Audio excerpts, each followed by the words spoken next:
Muhyiddin Ibnu Arabi atau Ibnu Arabi dalam kitab Futuhal Al-Makiyah memaparkan tentang 9 tingkat kewalian dengan tugas masing-masing sesuai kewilayahan. Ke-9 tingkat kewalian itu: 1. Wali aktab atau wali kutub, yaitu pemimpin dan penguasa para wali di seluruh alam semesta. 2. Wali aimah, yaitu pembantu wali aktab dan menggantikan kedudukan jika wafat. 3. Wali autad, yaitu wali penjaga 4 penjuru mata angin. 4. Wali abdad, yaitu wali penjaga 7 musim. 5. Wali nugaba, yaitu wali penjaga hukum syariat. 6. Wali nujaba, yaitu setiap masa berjumlah 8 orang. 7. Wali hawariyun, yaitu wali pembela kebenaran agama, baik pembela dalam bentuk argumentasi maupun senjata. 8. Wali rojabiyun, yaitu wali yang karomahnya muncul setiap bulan Rojab. 9. Wali hatam, yaitu wali yang menguasai dan mengurus wilayah kekuasaan umat Islam. Sebelum melanjutkan nonton video ini, bagi yang suka dengan video-video kami, tolong bantu subscribe, like, komen, dan share. Bagi yang tidak suka, abaikan saja. Kami di sini tidak ada niat untuk menyudutkan orang-orang yang terlibat. Kami di sini tidak mengurangi atau menambah isi sumber untuk menjaga otentisitas sumber. Kami di sini hanya mengulang sejarah-sejarah yang sudah ada.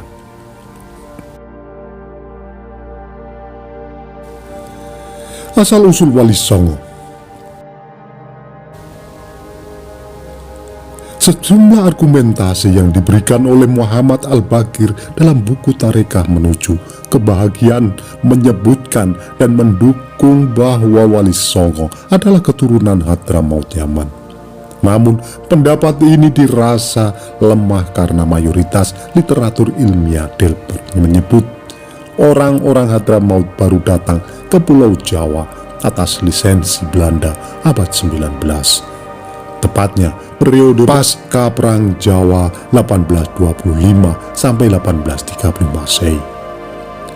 Orang Hadramaut yang datang ke Pulau Jawa bergelar Habib dan menampakkan marga di belakang namanya.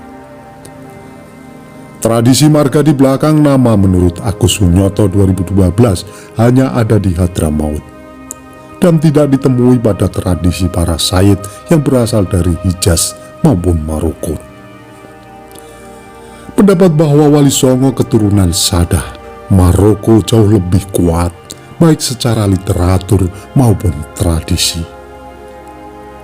Mayoritas catatan dari abad 18 hingga 19 Masehi, baik merupakan naskah babat atau manuskrip, tak ada satupun yang menyebut kata Habib.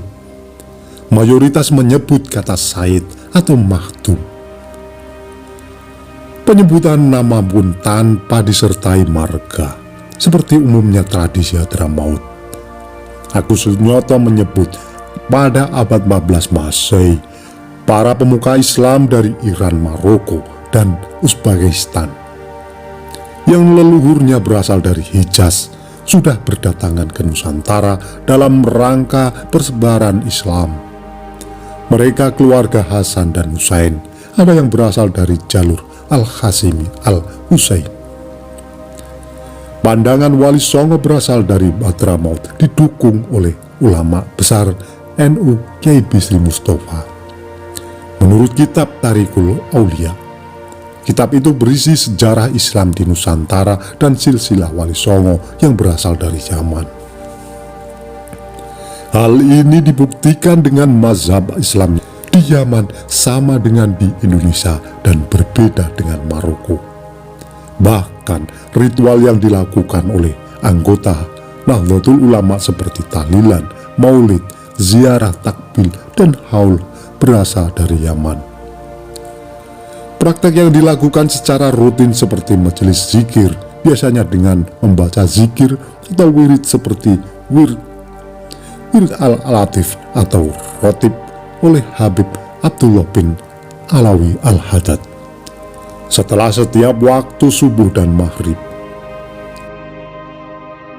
Tahlil, bentuk lain dari majelis zikir, tetapi biasanya dilakukan jika seorang meninggal. Membaca buku-buku Islam klasik dan ziarah adalah praktik tradisi zaman.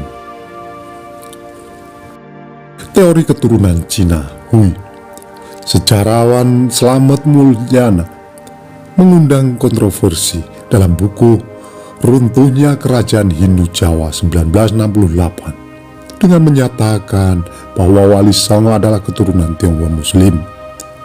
Pendapat tersebut mengundang reaksi keras masyarakat yang berpendapat bahwa Wali Songo adalah keturunan Arab Indonesia. Referensi-referensi yang menyatakan dugaan bahwa Wali Songo berasal dari atau keturunan Tionghoa sampai saat ini masih merupakan hal yang kontroversial. Referensi yang dimaksud hanya dapat diuji melalui sumber akademik yang berasal dari Slamet Mulyana, yang merujuk kepada tulisan Mangaraja Onggang Parlindungan, yang kemudian merujuk kepada seorang yang bernama Residen Portman. Namun Residen Portman hingga sekarang belum bisa diketahui identitasnya serta kredibilitasnya sebagai sejarawan.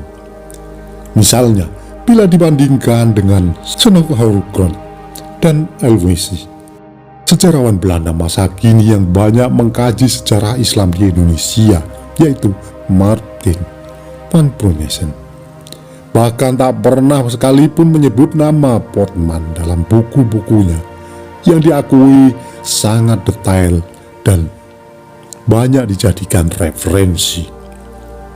Salah satu ulasan atas tulisan ada yang ditulis Russell Jones. Di sana ia meragukan pula tentang keberadaan seorang Portman.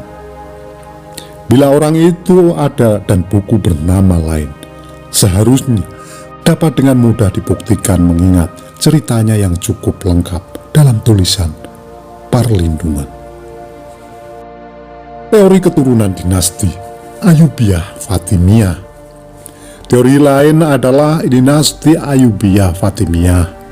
Teori ini khususnya bagi Wali Songo di Jawa Timur.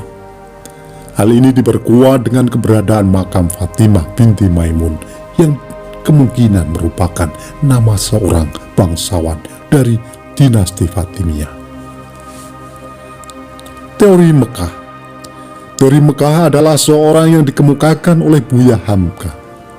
Buya Hamka dengan sangat detail menyebut Islam datang dari Hijaz, dari negeri-negeri Islam seperti Maroko dan Uzbekistan, yang leluhurnya berasal dari Hijaz Makkah. Teori ini sekaligus mengkritisi teori Hadramaut. Teori Mekah memperkuat bahwa para Wali Songo berasal dari Iran, Maroko, Uzbekistan, yang leluhurnya berasal dari Hijaz. Bahkan Buya Hamka tak menyebut Yaman sebagai bagian dari asal-usul kedatangan Islam di Jawa. Sumber-sumber tertulis tentang Wali Songo. 1. Terdapat berbagai sumber tertulis masyarakat Jawa tentang Wali Songo, antara lain Syarat Wali Songo karya Pujangga Surakarta pada abad 19 Masehi. Dan yang jauh lebih tua dari itu adalah Kitab Wali Sana karya Sunan Dalem Sunan Giri II yang merupakan anak dari Sunan Giri.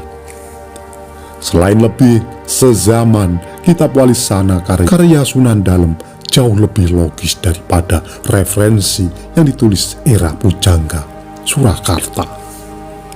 2. Kitab Tarikhul Aulia tahun 1953 karya Haji Bisri Mustofa Rembang juga jadi referensi penting tentang Wali Songo, sebab dalam kitab ini banyak nama-nama wali yang tak disebutkan dalam literatur versi Pujangga Surakarta. Di antaranya Sunan Bejagung dan Sunan Jipang, Sunan Ngudut, Sunan Ngudung. 2 nama penting ini tidak diakomodir dalam literatur versi Pujangga Surakarta. 3 mantan mufti Johor, Habib Alwi Alwibi Tahir bin Abdullah Al-Haddad meninggal tahun 1962. Juga meninggalkan tulisan yang berjudul Sejarah Perkembangan Islam di Tanah di Timur Jauh, Jakarta, Al-Maktab Ad-Daimi 1957, yang menukil keterangan diantaranya dari Haji Ali bin Khairuddin dalam karyanya Keterangan Kedatangan Bungsu Arab ke Tanah Jawi saking Hadramaut. Dalam penulisan sejarah para keturunan Bani Alawi seperti Al-Jawahir Al-Saniyah oleh Habib Ali bin Abu Bakar Sakran, Umdat Al-Talib oleh Al-Daudi, dan Syam Al-Zahira oleh Habib Abdul Rahman Al-Masyhur. Juga terdapat pembahasan mengenai leluhur Sunan Gunung Jati, Sunan Ampel, Sunan Giri, Sunan Kudus, Sunan Bonang, dan Sunan Gresik.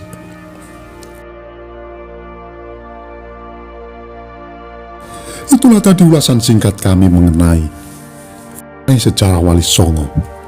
Apabila ada kesalahan dalam kami menyampaikan, mohon diluruskan dan mohon maaf. Terima kasih yang sudah menonton sampai selesai.